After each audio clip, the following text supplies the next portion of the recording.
இவ்வளவு பண்ற இந்த அரசாங்கத்துக்கு நம்ம முதலமைச்சருக்கு எவ்வளவு இடைஞ்சல். ஒரே காரணம், இங்கே தமிழை அழிக்க வேண்டும். தங்கமான முதலமைச்சர், இப்படிப்பட்ட முதலமைச்சரை பார்க்க முடியாது. தங்கமான முதலமைச்சர், நமக்காக உழைக்கக்கூடிய ஒரு முதலமைச்சர். அந்த தங்கம் அவர் தொடர்ந்து முதலமைச்சராக இருக்கணும். நமக்கு நல்ல பணிகள் எல்லாம் செய்யணும். இங்கே நிறைய தாய்மார்கள் வந்திருக்கீங்க. முதல்ல வந்த உடனே, முதலமைச்சர் ஆன உடனே உங்களுக்கு தான் முதல்ல கையெழுத்து போட்டார். நீங்க எல்லாரும் கட்டணம் இல்லாம பேரும், உங்களுக்கு பஸ்ல கட்டணம் இல்லாம போகலான்னு சொல்லி முதல் கையெழுத்து உங்களுக்கு தான் போட்டார்.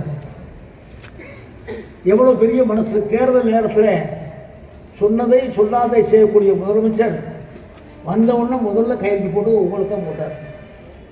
நீங்க கூட ஒரு சில தாய்மார்கள் நினைக்கலாம், அரசாங்க பஸ் தானே, நம்ம அப்படியே ஏறிட்டே போயிடலாம், நம்ம ரூபா கொடுக்க வேண்டியதில்லை, யாரும் ரூபா கொடுக்க வேண்டியதில்லை. இல்லை, நீங்கள் வாங்குற ஒவ்வொரு டிக்கெட்டு கிழிச்சு கொடுக்குறாங்கல்ல கண்டக்டர், அதுக்கெல்லாம் பணம் நம்முடைய முதலமைச்சர் ஸ்டாலின் கட்டுறார். அதை முதல் தாய்மார்கள் புரிஞ்சுக்கணும். நம்ம இங்கிருந்து போகிறோம், விருதுநகர் போகிறோம், கட்டணம் இல்லாமல் போகிறோம், அரசாங்க பஸ் தானே, நம்மகிட்ட ஏறிட்டு போகலாம். இல்லை, அரசாங்க பஸ்ஸில் கட்டணம் இல்லாமல் நீங்கள் போகலாம். ஆனால் உங்களுக்குரிய அந்த சாத்தூர் டு விருதுநகருக்குரிய அந்த கட்டணத்தை நம்முடைய முதலமைச்சர் கட்டுறார். அவர் கட்டுறதுனால தான் பஸ் ஓடுது. அவர் ரூபா கட்டுறதுனால தான் டீசல் போடுறாங்க. அவர் ரூபா கட்டுறதுனால தான் டிரைவர் கண்டக்டர் சம்பளம் போடுறாங்க. இதையெல்லாம் நம்ம முதலமைச்சர் யோசித்து செய்கிறார்கள். ஒவ்வொரு காரியம், குழந்தைகள் சாப்பாடு, காலையில் மதியம் சாப்பாடு இருக்கு, காலையில் வேகமாக வர்றான் குழந்தைய, அவ்வளோ சாப்பாடு போடணும். இதையெல்லாம் செய்யக்கூடிய போதும். இது யார் சிந்திக்கிறான்? முதலமைச்சர் ஆன உடனே அது வேற. ஆனால் நம்முடைய முதலமைச்சர் அன்றாடம், நாளைக்கு கூட பார்த்தீங்கன்னா துப்புரவு தொழிலாளருக்கு கூட சாப்பாடு, காலை சாப்பாடு, காலை வச்சுக்கோங்கள, துப்புரவு தொழிலாளருக்கு காலையில் சாப்பாடு. ஏன்னா காலையில் அவங்க வேலைக்கு வரணும். துப்புரவு தொழிலாளர்கள் 10 மணிக்கு வேலைக்கு வர முடியாது, காலையில் 6 மணி 7 மணிக்கு வேலைக்கு வரணும். அவங்க சாப்பாடு கொண்டுறாம வருவாங்க. அவருக்கு சாப்பாடு வழங்க வேண்டும் என்ற எண்ணம் நம்முடைய முதலமைச்சருடைய சிந்தனையில் உண்டாகும். நாளைக்கு ஆரம்பிச்சிருக்கிறோம், எல்லா ஊரும் தமிழ்நாடு கூட நம்ம முதலமைச்சர் ஆரம்பிச்சிருக்கிறோம். சின்ன குழந்தையிலிருந்து, துப்புரவு பணியாளர்களிலிருந்து, தாய்மார்களிலிருந்து, காலேஜ் போகிற பையன்கள்லேருந்து எல்லாரையும் பற்றி சிந்திக்கக்கூடிய முதலமைச்சர் நம்ம முதலமைச்சர் ஒரு ஆள் தான். அவருக்கு எவ்வளோ இடைஞ்சல். இந்த பிஜேபின்னு ஒரு கட்சி இருக்கு. ஐயோ, அவங்க ஒருத்தரை வாழணும் கூட. நம்ம நல்லா நடக்காமல் இருந்தான், அரசாங்கம் நல்லா நடக்கலைன்னா, அரசாங்கம் கொடுக்குற பணத்தை நம்ம வீணாக செலவழிக்கிறோம்னா மத்திய அரசாங்கம் நமக்கு தடைக்கல் போடுறோம். நல்லா நடத்திட்டு இருக்கோம். இந்தியாவிலே சிறந்த மாநிலம் எதுனா தமிழ்நாடு தான் பேர் வாங்கிட்டு இருக்கோம். இவ்வளவு பண்ற இந்த அரசாங்கத்துக்கு நம்ம முதலமைச்சருக்கு எவ்வளவு இடைஞ்சல். ஒரே காரணம், இங்கே தமிழை அழிக்க வேண்டும், வேற ஒண்ணுமே இல்லை. இப்போ உதாரணத்துக்கு இங்கே நம்ம ஊரில் இருக்கிறவங்கலாம் பாம்பே போயிருப்பாங்க. பாம்பேல மொழி என்னன்னா மராட்டி தான். பாம்பே மகாராஷ்டிராவுடைய மொழி என்னன்னா நமக்கு தமிழ் மாதிரி, அவருக்கு வந்து மராட்டியம் அதானே. இப்போ மராட்டி அங்கே இல்லை, அங்கே இந்தியா இருக்கு. மராட்டிய மொழியை நீங்கள் ஏறத்தாலும் வெளிக்கு க்ளோஸ் பண்ணிட்டாங்க.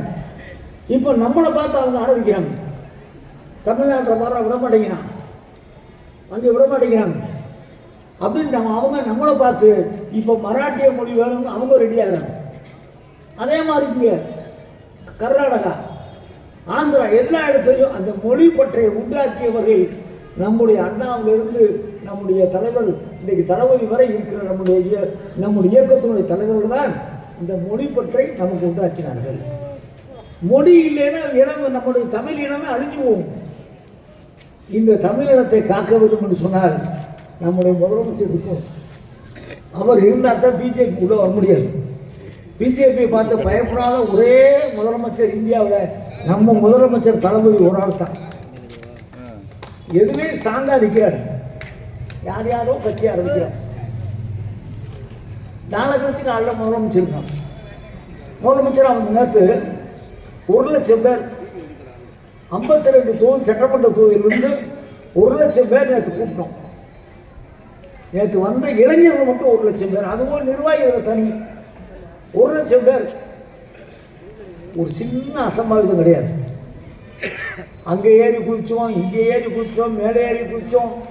தலைவர் நடந்து தான் வந்தார். அவரோட ஜம்முன்னு ராஜா மாதிரி வந்தார். எந்த தொந்தரவுலாம் வந்தார். அதே மாதிரி ராத்திரி ஊர் போய் சேர்ற வரைக்கும் நாங்கள் ஃபோனில் கேட்டுகிட்டே இருக்கோம்.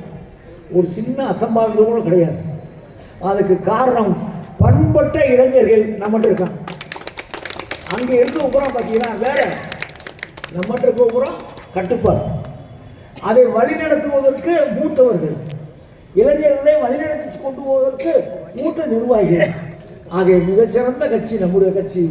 இந்த கட்சிக்கு நம்முடைய சாத்தூர் தொகுதி மக்கள் எப்பொழுதும் போல ஆதரவு கொடுக்க வேண்டும். நாங்கள் உங்களுக்கு பணி செய்வதற்கு எங்களுக்கு ஓட்டு போடுங்கன்னு ஏன் கேட்குறோம்னா, உங்களுக்கு வேலை செய்கிறோம் ஐயா, அதுக்காக ஓட்டு போடுங்க. ஒரு ஓட்டை போடுங்க. உங்களுக்கு வேலை செய்கிறோம், 5 வருஷத்துக்கு ஓடி வேலை செய்கிறோம். நீங்கள் கூப்பிடுற நேரம் நாங்கள் வர்றோம், நீங்கள் சொல்கிறதெல்லாம் செஞ்சு கொடுக்குறோம், முதலமைச்சர்கிட்ட சொல்கிறோம், நமக்கு வேண்டியதெல்லாம் செய்வோம் என்று சொல்லி நீங்கள் அத்தனை பேரும் உதயசூரனுக்கு உதவியாக இருக்க வேண்டும் என்று கேட்டுக்கொண்டு, இங்கே இந்த பாலம் பிரச்சனை அவங்க தைரியமாக இருங்க. அவங்களுக்கு பாதகம் இல்லாமல் முடிச்சு தர்றது என் வேலையும் புதுசாக இன்னும் வேலை, 2 பேர் வேலை.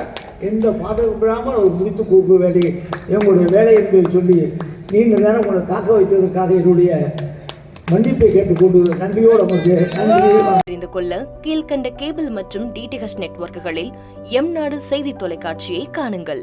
பாதகம் செய்பவரை கண்டால் நாம் பயம் கொள்ளலாகாது பாப்பா. மோதி மிதித்து விடு பாப்பா, அவர் முகத்தில் உமிழ்ந்து விடு பாப்பா. அண்மை செய்திகளை உடனுக்குடன் தெரிந்து கொள்ள இணைந்திருங்கள் எம்நாடு தொலைக்காட்சியுடன்.